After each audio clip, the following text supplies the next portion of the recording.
and Angie's Vlog! Aywa!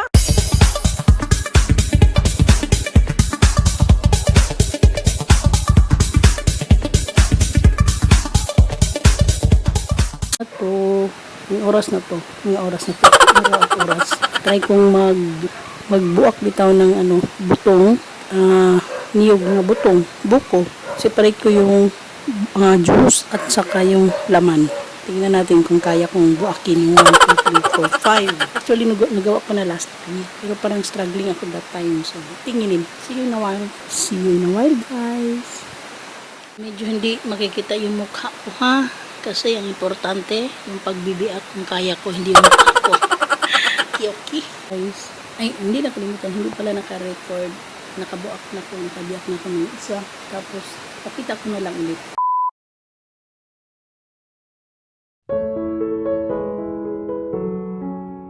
Yung perfect pang buko pie.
Dami niyang sabaw. Juice.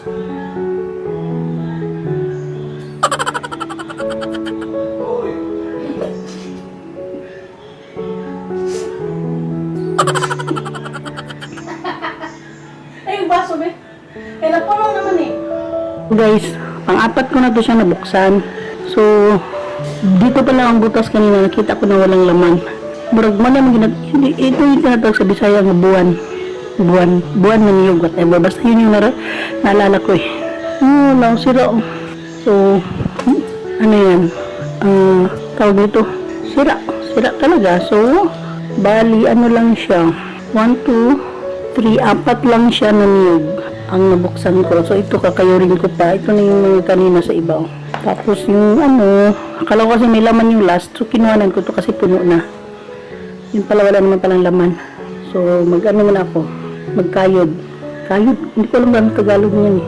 Mag-script ba? Ng butong.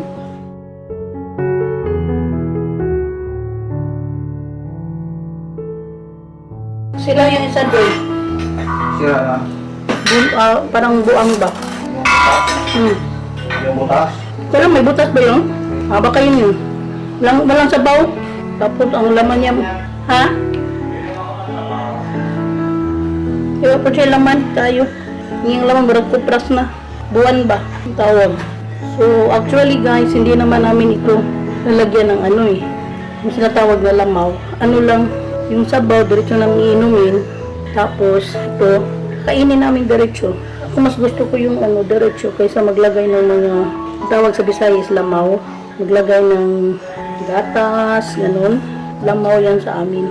Sarap din yun. Pero, parang gusto ko yung fresh lang talaga na diretso ng kakainin. Tulad nito. Pagkatapos niyan, kakainin ko rin yung diretso eh. Yan, may dalawa pang natitira. Gigi. Uy, lapit ka dito. May nagayaw-yaw doon eh. Ang lakas ng ano. Kalimutan ko ng mag-biak, magardos, pawis. So, nag-try ako ngayon kasi nga gusto kong madali lang kumuha ng buko dito dahil mahal siya. Hindi naman katulad ng sa Dubai talaga ang mahal ng buko. Ang mahal as in. Oops, lamok. Kaya, kung bibili ka nun ng maliit, juice lang makukuha mo, walang laman. So, dito ko talaga na-enjoy pagbalik ko yung kumain ng buko, ng fresh. So, sinubukan kong yung skill ko na magbiak ng new skill. Ano skill? Yun. Kagawa ako at pagkatapos ito kakainin ko. Alat. Kailangan akong maglinis, magligpit. Ito muna dadalhin ko sa loob. Yan lang yung buko. Nakuhanan ko na ng isang baso yan. Yan, kakainin. Sarap ito kainin. Actually, ito, may sasabihin ako. Gumagawa kami ng buko pie. Tapos ito yung talagang perfect na pwedeng gawin mong feeling. Ito yun. Yung tender niya, tama lang pang buko pie. Ang problema lang guys, sa tagal lang hindi namin nawala yung recipe ko talaga. Marami naman tayo makikita doon sa Google, pero kaya lang, na perfect talaga namin yung, pati yung paggawa ng crust. Alam pa namin, yata, mas madali ang paggawa ng filling kaysa crust, kasi yung crust yung talagang, alam mo yung pagkain mo merong mahuhulog, parang tinapay na parang basa, ganun. So, yun yung hinahanap namin kung nasaan yung recipe ko na yun. Otherwise, mag-experiment na naman kami para makukuha namin yung exact talaga sa measurement ng crust. Crust lang ang problema dito eh. Kasi ayaw namin yung crust na parang malambot. Masarap yung talagang may mahulog dito. Burag-buhagag ba. So, ito na yun guys. Kainin na natin ito maya-maya lang. So, tulad ng sabi ko, maglinis muna ako. Okay?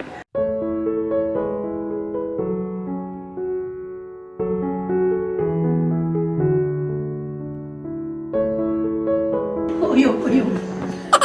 Wala yung bra.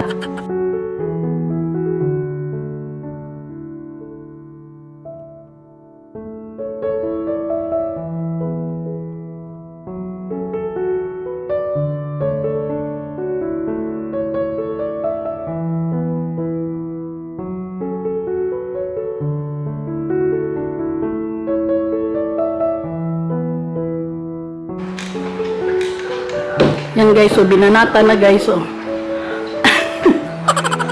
Sarap. Sarap no, basarap. Thank you for watching. Bye bye for now. See you next video. Bye.